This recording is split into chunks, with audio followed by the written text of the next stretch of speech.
మంత్రి కోమటిరెడ్డితో పలువురు సినీ నిర్మాతలు దిల్ రాజు, సుప్రియ, జెమినీ కిరణ్, దామోదర్ ప్రసాద్ భేటీ అయ్యారు. పలు అంశాలపై చర్చించారు. ఫిల్మ్ ఫెడరేషన్ తోనూ సమావేశం కానున్నారు. మరింత సమాచారం మా ప్రతినిధి సతీష్ ప్రత్యక్ష ప్రసారం ద్వారా అందిస్తారు. రాకపోవడంతో ప్రభుత్వాలు జోక్యం చేసుకున్నాయి.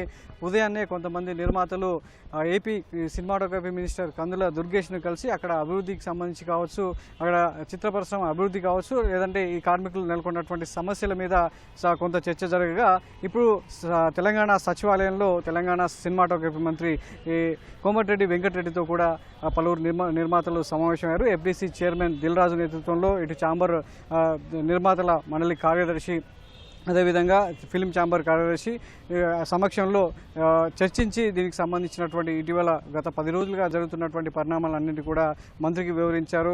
సినీ కార్మికులకు ఇస్తున్నటువంటి వేతనాలు, వాళ్ళ పెంపు డిమాండ్లన్నీ కూడా సమగ్రంగా చర్చించడం జరిగింది. అయితే సినీ కార్మికులు కోరుతున్న 30% వేతనాల పెంపు అనేది అసాధ్యం అవుతుంది. ఇటు నిర్మాతలకు కావచ్చు, చిన్న నిర్మాతలకు కావచ్చు, మొత్తంగా పరిశ్రమకే భారంగా మారుతుందనేటువంటి విషయాన్ని సినిమాటోగ్రఫీ మంత్రి కోమటిరెడ్డి దృష్టికి తీసుకెళ్లినట్టుగా తెలుస్తుంది. అంతేకాకుండా సినీ కార్మికులకు 3 విడతలుగా వేతనాలు పెంచే అంశాన్ని కూడా ప్రతిపాదించారు. అయినప్పటికీ కార్మిక సంఘాలు వాటిని వ్యతిరేకించాయి. సరే, మొత్తం కూడా 30% పెంచాల్సిందేనంటూ యావత్ మొత్తం చిత్ర పరిశ్రమ అంతా కూడా బంద్ చేశారు. షూటింగ్లను బంద్ చేయడం, ఒకవేళ షూటింగ్లు జరిగితే వాటిని అడ్డుకోవడం అనే విషయాన్ని కూడా మంత్రి దృష్టికి తీసుకెళ్లారు. సో దీనికి సంబంధించి సినిమాటోగ్రఫీ మంత్రి కూడా ఉదయాన్నే యూనియన్ నాయకులతో కూడా మాట్లాడడం జరిగింది. ఫిలిం ఫెడరేషన్ నాయకులకు స్వయంగా ఫోన్ చేసి వివరాలు ఆరా తీశారు. ఇప్పుడు వాళ్ళని కూడా సచివాలయానికి పిలిచి ఇరు వర్గాలకు సంబంధించినటువంటి వివరాలన్నీ కూడా తీసుకుంటున్నారు.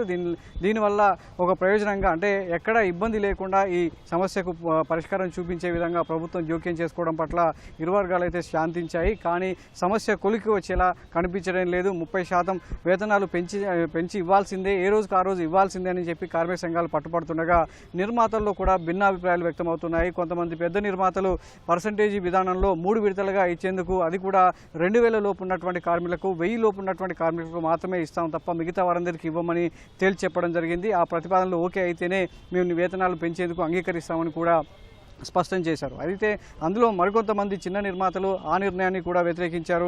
యూనియన్లతో పని లేకుండానే సినిమా షూటింగ్లను జరుపుకోవాలి, యూనియన్లో విధించేటువంటి నియమ నిబంధనలు చాలా తీవ్రంగా ఉన్నాయి, సినిమాకు తీవ్రమైనటువంటి నష్టాన్ని కలిగించేలా ఈ కార్మిక సంఘాలకు సంబంధించినటువంటి నియమ నిబంధనలు ఉన్నాయి. సెట్లో 100 మంది పనిచేయాల్సిన చోట 250, 300 మంది పనిచేయడం రావడం వల్ల ఆర్థికంగా బడ్జెట్లు పెరిగిపోయి ఆ ప్రభావం ప్రేక్షకుడి మీద పడుతుంది, సినిమా ఫలితాన్ని తారుమారు చేస్తుంది. సో కంటెంట్ మీద పెట్టాల్సినటువంటి దృష్టి కార్మిక సంఘాలు పెట్టేటువంటి నిబంధనల వల్ల తాము సృజనాత్మకంగా దూరంగా ఉంటున్నాము. దర్శకుల విషయంలో కావచ్చు, నటీనటుల విషయంలో కావచ్చు, మొత్తం సినిమా వాతావరణం మీద చాలా ప్రతికూల ప్రభావం చూపుతుంది. సో ఈ విషయాన్ని అయితే యూనియన్లు పూర్తిగా తాము యూనియన్లకు దూరంగా ఉండాలని కొంతమంది చిన్న నిర్మాతలు కూడా కొద్దిసేపటి క్రితమే హైదరాబాద్ ప్రసాద్ ల్యాబ్లో తమ అభిప్రాయాలను వ్యక్తం చేశారు. చాలామంది నిర్మాతలకు ఇది ఇబ్బందికరమైన పరిస్థితి ఉంది. సినిమా వాతావరణాన్ని ఒక నిర్మాతగా తాము నియంత్రించలేకపోతున్నాము. యూనియన్లు పెట్టేటువంటి ఇబ్బందుల వల్ల, యూనియన్ కార్మికుల వల్ల, యూనియన్ సంఘాల వల్ల తాము చాలా ఇబ్బందులు పడుతున్నామని కూడా స్పష్టం చేశారు. ఈ విషయాన్ని ఎప్పటికప్పుడు తెలుగు ఫిలిం ఫెడరేషన్ కావచ్చు, నిర్మాతల మందరికి దృష్టికి తీసుకెళ్ళినప్పటికీ కాలయాపన జరుగుతుందే తప్ప దీని విషయాన్ని పెద్దగా పట్టించుకోవడం లేదు. ఈసారైనా తమకు సంబంధించినటువంటి ఇబ్బందులు పూర్తి స్థాయిలో పరిష్కారం కావాలని కొంతమంది నిర్మాతలు అభిప్రాయపడుతున్నారు. మరోవైపు ఇటు వేతనాల పెంపు, కార్మికులకు సంబంధించినటువంటి సమస్యలు కావచ్చు, నిర్మాతల ఇబ్బందులు అన్నీ కూడా ఒకే రోజు వివిధ అంశాలు ఇటు 2 తెలుగు రాష్ట్రాల్లో కూడా చర్చనీయాంశంగా మారిందని చెప్పొచ్చు.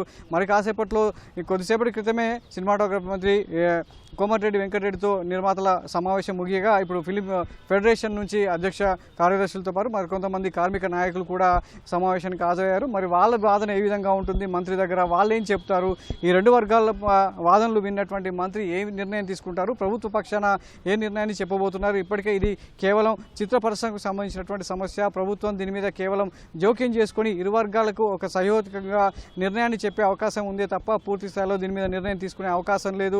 ఎందుకంటే ఇది ఫిలిం ఛాంబర్ నుంచి నిర్మాతకు స్వయంగా సంబంధించినటువంటి విషయం కావచ్చు. అదేవిధంగా కార్మిక శాఖ కూడా జోక్యం చేసుకుని ఇరు వర్గాల్లో ఒక ఏకాభిప్రాయానికి వచ్చినప్పటికీ అది కూడా ఫలించకపోవడంతో ఏకంగా ఇరు వర్గాలన్నీ కూడా ప్రభుత్వాన్ని ఆశ్రయించడం జరిగింది. ఒక వాదన పూర్తయింది, మరొక వాదన కూడా సినిమాటోగ్రఫీ మంత్రి దగ్గర యూనియన్ సంఘాలన్నీ కూడా వినిపిస్తున్నాయి. మరి వాళ్ళ వాదన విన్న తర్వాత ఈ సమస్య ఎటు మలుపు తిరుగుతుంది అనేది కూడా ఆ పరిశ్రమలో చాలా చర్చనీయాంశంగా మారింది. మరి దీనికి ముగింపు పలుకుతారా ఈరోజు, లేదంటే మరి కొంతకాలం కొనసాగిస్తున్నారా? ఇప్పటికే షూటింగ్లన్నీ బంద్ చేశారు, ఎక్కడికక్కడ సెట్లలో సినిమా షూటింగ్స్ అన్నీ కూడా ఆగిపోయాయి. సో దీనివల్ల చాలా సినిమా విడుదల విషయంలో కావచ్చు, సినిమా బడ్జెట్ల విషయంలో కూడా ప్రభావం పడుతుందని కొంతమంది నిర్మాతలు ఆవేదన వ్యక్తం చేస్తుండగా, అయినప్పటికీ కూడా తమ వేతనాలు పెంచాల్సిందే, తాము న్యాయమైనటువంటి డిమాండ్లనే కోరుతున్నాం తప్ప వేరే అవకాశాలను వేరే విధంగా మేము అడగట్లేదని చెప్పేసి కూడా కార్మిక సంఘాలు చెప్తున్నాయి. మరి దీనికి ఈరోజు పరిష్కారం దొరుకుతుందా, లేదంటే మరికొన్ని రోజులు ఈ అంశం అనేది ఇంకా పొడిగిస్తారా అనేది వేచి చూడాలి. Vote studio.